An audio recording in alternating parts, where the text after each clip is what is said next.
नमो नमः. प्रवाचिका अहंदया जोशी संस्कृताध्ययने समेषां स्वागतम्. अधुना अग्रिमा कथा पठिष्यते अस्तु तर्हि आरंभं कुर्मः. समर्थांच्या चाफळ मठाच्या यात्रेसाठी येणाऱ्या व्यापाऱ्यांच्या तक्रारी येत होत्या. त्यांच्याकडून भरमसाठ कर घेतले जात होते. याला कुठेतरी पायबंद बसणे आवश्यक होते. त्यासाठी राजांनी धर्मखात्याच्या मोरेश्वर पंडितांना त्यांच्या चिटणीसासह याद घेतले. पंडित, चाफळ मठाची कोण तक्रार? राजांनी मोरेश्वरांना जाब विचारला. जी मठाच्या निगराणीची बाब काही मार्गी लागत नाही. उद्धव गोसावी मनमाना कारभार करतात. त्यांच्या चिथावणीनं दिवाणी लोक व्यापार उदिमासाठी येणाऱ्या लोकांकडून भरपेट कर घेतात. मोरेश्वरांनी चाफळची हालहवाल सांगितली. ती सांगताना समर्थांमागे मठाच्या होणाऱ्या आपदांनी त्यांचेही मन व्याकुळले. राजे चिंतागत झाले. चिटणीसांकडे बघत म्हणाले, कलम घ्या. कराडचे देसाधिकारी रंगो विश्वनाथ आणि साताऱ्याचे अंबाजी मोरदेव यांना ताकदी पत्र द्या. राजे धर्मखात्याच्या चिटणीसांना ताकदी पत्राचा मजकूर सांगू लागले. चाफळ श्री रघुनाथ यात्रेचे नंदादीप लिहिणार व अफराद यांचे वेतनाची मोहीम सादर आहे. त्याप्रमाणे तुम्ही ऐवज पाववत नाही. सिंगणवाडी येथे सारे ऐवजाची वरात बिलाकसूर पावावी. दिवाणी लोक वाणियांजवळ उचापती करतात, ते धास्तीने यात्रा मोडू पाहते. ऐसे सहसा न करणे. दिवाकर गोसावी हस्ते पूर्वीप्रमाणे महोत्सव चालवावा. उद्धव गोसावी यास मध्येच कथले करावयास संबंध नाही. शहापूर येथे हनुमंताचे देवालय आहे. ते उत्पन्न वाहगावचा कृष्णाजी पाटील व पुजारी भक्षतो. तर बरजोत ताकीद करणे आणि पाटलाने खादले ते इनाम बेरीज त्यापासून घेऊन दिवाकर गोसावी यास पावते करणे. मठाच्या बारीक सारीक बाबींचा निवाडा राजांनी सांगितला. त्यांचे मन मात्र समर्थांच्या आठवणीत गुंतून गेली 3-4 वर्षे झालेल्या फौजांच्या धावणींनी जागजागची शिवारे उजाड झाली होती. त्यातच नुकतेच दुष्काळी साल चाटून गेले होते. गावोगावचे कुणबी हवालदिल झाले होते. त्यांना धीर दिलासा देऊन राजे तवानी करणे भाग होते. फौजा घोड्यांच्या खुरांनी आणि शिवारांच्या पोटाने धावतात. हे जाणलेल्या राजांनी सुरनीस शंकराजींना सदरेवर घेऊन मुलुखभरच्या सुभेदारांना आज्ञापत्र देण्यास सांगितले. जागजागच्या वतनी देशमुखांनी मशागत व लागवडीसाठी कुणब्यांना पाठबळ द्यावे. विजापूरभोवती चौटापा दौडणाऱ्या हंबीररावांचे स्वारामागून स्वार येत होते. कुमक धाडावी. नागोजी बल्लाळांना त्यासाठी याद घेऊन राजांनी फौजबंदीने विजापूरचे रोखे त्यांना पाठवून दिले. बहिर्जी नाईक रामघाटात झालेल्या हातघाईची खबर देऊन गेल्यापासून महाराज संत्रस्त झाले होते. कुडाळचे खेमसावंत फिरंग्यांना मिळाले होते. त्यांच्या मदतीने गोव्यालगतचा प्रदेश लुटत होते. त्यांना सोंद्याचा रामदळवी 15,000 फौजेने हातभार लावित होता. कारभार जाळत लुटत होता. या बंडखोरांना खीळ घालावी म्हणून रामचंद्रपंत आणि धर्माजी नागनाथ आटापिटा करीत होते. पण एवढी आदिलशाहीला राजे कुमक करीत होते तरी त्यांचाच सालार सरजा खान याने रामघाटात 6,000 हशमांचा तळ टाकून रामचंद्रपंत आणि धर्माजी यांना रोखून धरले होते. हत्ती घोडे टाकून त्यांना पिछाट घ्यायला लावले होते. या घटनांचे साफ कारण होते. आदिलशाहीला राजांची कुमक घ्यायची होती.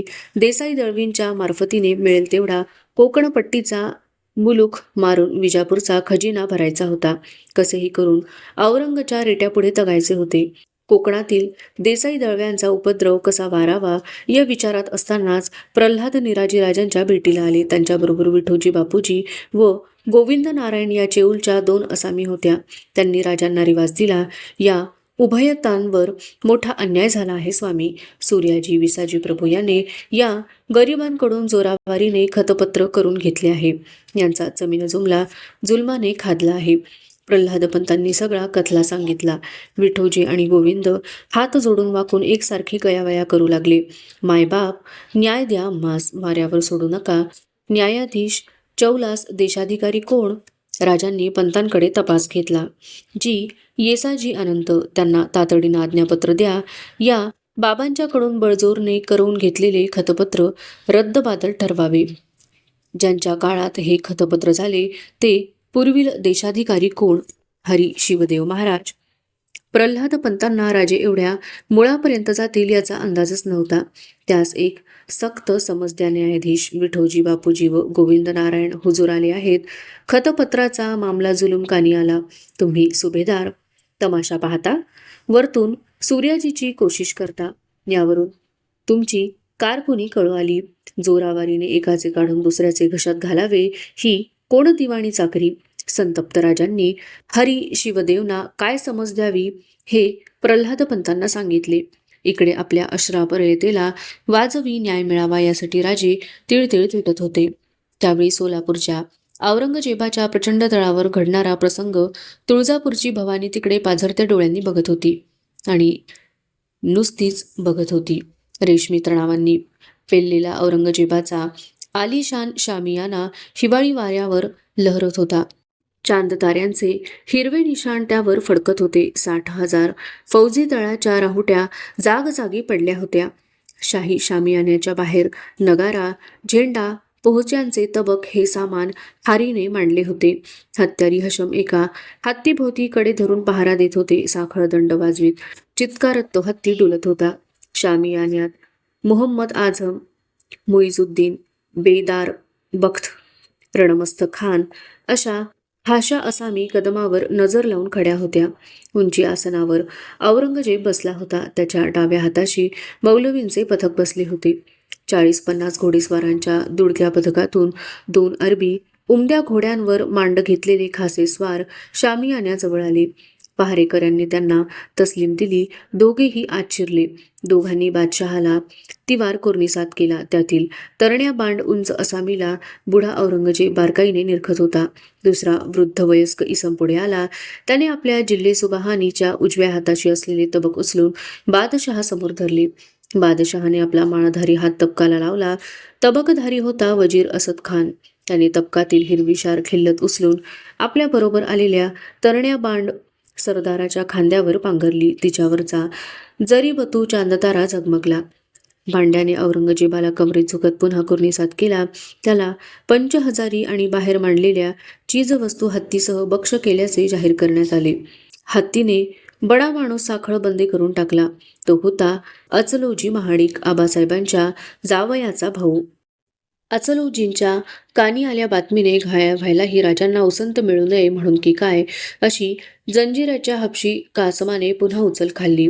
चौल राजापुरात आपली हपशी तांडे घुसवून त्याने निर्दय कत्तली करविल्या. जंजिरा सोडून दर्यामार्ग तो स्वतःच कल्याणवर चालून आला. दाभोळ बंदरात तर त्याच्या आणि गोविंदजी कान्हो यांच्या आरमारी दर्या भांडणात गोविंदजी मारले गेले. आदिलशाहीचे एक मातब्बर ठाणे कोसळत होते. एवढा भक्कम मिर्जेचा भुईकोट, पण तोही किल्लेदार आसद खानाने रणमस्त आणि रहुल्ला खान यांच्या सुपूर्द केला. मिरज ताब्यात येताच कोल्हापूर पन्हाळा भागात मोगलांच्या हालचाली वाढल्या. एकटे हंबीरराव मावळतीची पन्हाळ्यापासून हुक्केरीपर्यंतची आदिलशाही तुडवीत ती राखण्यासाठी जीवाचे रान करीत होते.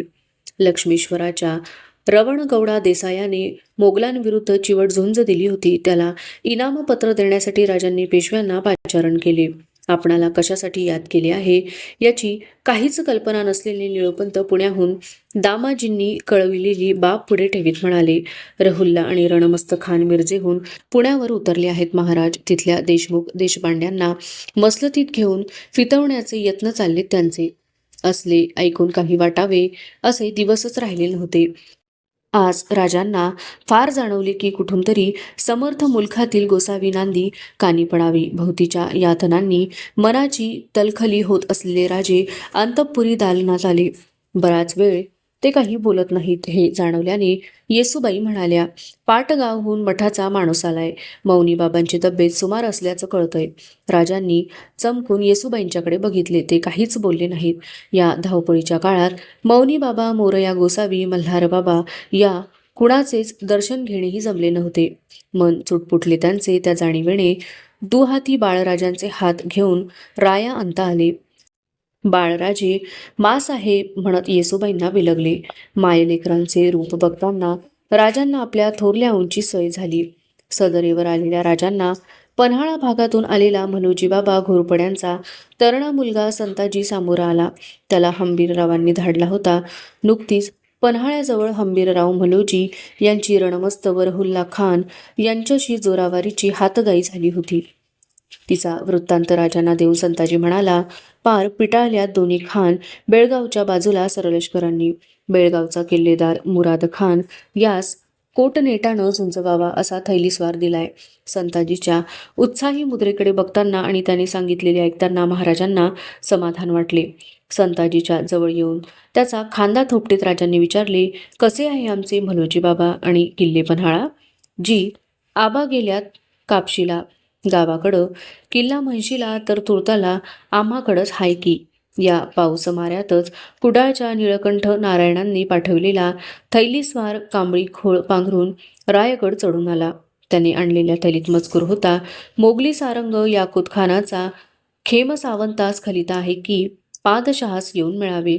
अशी अर्जुनची अचलोजी यांची केली तशी हजरत तुमचीही सरफराजी करतील. निळकंठ नारायण कुडाळचा देशाधिकारी होता. मोठ्या हुन्नराने त्याने खेम सावंताशी याकुत खान बांधत असलेल्या संधानाची बित्तम बातमी कळविली होती.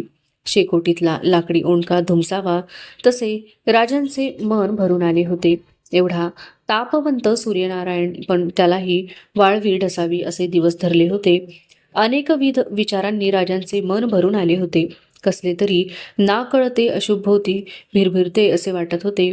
ते कुणाशीच मनमोकळे बोलत नव्हते. असंख्य गव्यारेड्यांची एकमेकांना माथी थडकावीत तुंबळ टक्कर माजावी तशी त्यांच्या भोसलाई मनात विचारांची प्रचंड खळबळ माजली होती. कुणासच कसं वाटेना हे राज्यश्रींचं म्हणून. का नांगी टाकतायत सारे औरंगपुढं? औरंगजेब आम्हास आग्र्यास एकदा विचारणारा, खेलोगे हौदा हमारे पहलवानचे? कसा दिसत असेल तो या आता उतार वयात? त्याला होत असेल का आपल्या दूर पडल्या दिल्लीची याद? दिसत असतील कधी आबासाहेबांच्या आमच्या मुद्रा त्याच्या मिटत्या डोळ्यास? येत असेल त्याला आपल्या बापाची भावाची विष सारलेल्या मिर्झा राजाची हिरकणी खाल्लेल्या दिलेरची कैदेत टाकलेल्या आपल्या मुलांची याद? रायगडची राजसभा भरली होती. नुकताच श्रावण संपला होता. सिंहासन चौकातील आडपडदे हिवाळी वाऱ्यावर थरथरत होते. पूर्वाभिमुख राजसिंहासनावर महाराज बसले होते. त्यांची चर्या गंभीर होती. प्रधान मंडळातील 8 खांबांजवळ अष्टप्रधान उभे होते. सिंहासन पायरीवरच्या आसनावर बाळ शिवाजीराजे बसले होते. त्यांच्या शेजारी छंदोगामात्य कुलेश खडे होते. दरबारी चौकात अंथरलेल्या रुजाव्यांवर रूपाजी, कृष्णाजी, नरसप्रभू, येसाजी, म्हलोजी बाबा, संताजी, धनोजी, जानराव, बारदमल असे कितीतरी मानकरी आपापल्या जागी खडे होते. एवढे माणूस एकवटले होते, पण आडपडद्याची सळसळही ऐकू यावी अशी भयान शांतता दरबारात पसरली होती. कारण साफ होते. त्रिदलातील एक दल तुटले होते. आदिलशाहीचे विजापूर पडले होते. बाल सिकंदर औरंगजेबाच्या हवाली झाला होता. तळपत्या नंग्या तेगी पेललेल्या हशमांच्या घेरात सजल्या शाही हत्तीच्या हौद्यात बसून औरंगजेबाने विजापुरात फत्तेचा फेरफटका टाकला होता. शहरभर दवंडी पिटली होती. बीजापुर की रियाया अब दिल्ली तख्त के सल्तन की रियाया है, किस पर भी जुल्मजोरी नहीं होगी. सब शाही सल्तनत से ईमानदारी रखे. दक्षिणेत उतरलेल्या औरंगजेबाला आता 4 वर्षानंतर पहिली फत्ते मिळाली. पठाणी बेदिलीनं बजबजलेली आदिलशाही कोसळली. ती खबर लागताच चौवाटा जासूद फेकून हा दरबार राजांनी भरविला होता. गंभीर मसलतीचा दरबार. सगळ्यांची कल्पना होती नेहमीसारखे निळोपंत दरबारी बोलणे खोलतील. तसे घडले नाही. सिंहासनाच्या दुहातीच्या कोरल्या सिंहमुखांवर आपले हात पंजे घट्ट रूपवीत महाराजच बोलले. सारे जाणता ईदलशाही पडली. भरून आले छातवांडी ते करीत महाराजांनी लांबीचा सुस्कारा सोडला. शांतता पसरली. रुडाणूबंदाची ती गादी राखून औरंग गुंतवून ठेवावा यासाठी आम्ही जंग केलं. आता दौलतीवरचं सावट वाढलं आहे. खबरा आहेत मोगली फौजा आता गोवळकोंड्याचा रोख धरतील. ती हुलही असेल. साऱ्या बाक्यांना त्यासाठीच पाचारण केलं आहे. ज्यास जे वाटेल ते मोकळ्या मनी मसलतीचं बोलावं. हे राज्य उभारण्यासाठी आबासाहेबांपासून गावोगावचे धारकरी कामी आलेत. हे सारे जाणता हे राज्य आमचं एकल्याचं नाही. हे आई जगदंबेचं, जीवाचा आटापिटा केलेल्या थोरल्या औंचं, आबासाहेबांचं, रानावनात राबणाऱ्या खानदेश वऱ्हाडपासून जिंजी पावे तो लढणाऱ्या धारकऱ्यांचंही राज्य आहे. प्राणबाजी लावून ते राखून चालविणं ही जोखीम तुम्हा आम्हावर आहे. काय नी किती बोलावेसे झालेले महाराज सिंहासनावरून उठले.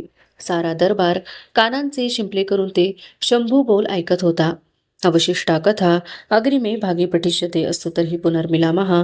तावन् मङ्गलं भूयात् शुभं भूयात्. नमो नमः. धन्यवादः.